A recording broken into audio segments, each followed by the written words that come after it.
ধৈর্য হচ্ছে এক কঠিন একটি বস্তু। ধৈর্য কিন্তু সবাই ধরতে জানে না।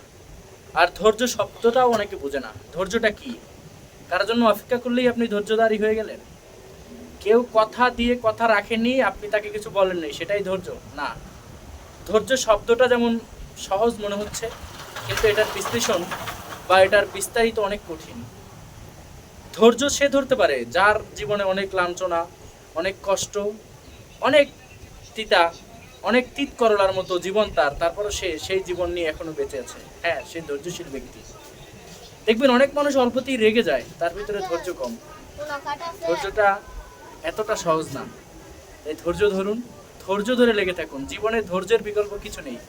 সফলতা যদি মানুষ চিন্তা করে যে সফলতা আমি কোথায় পাবো, তাহলে বলবো আপনার জীবনে ধৈর্য ধরার বিকল্প কিছু নেই। ধৈর্যশীল মানুষকে আল্লাহ তাআলা নিজেও পছন্দ করে।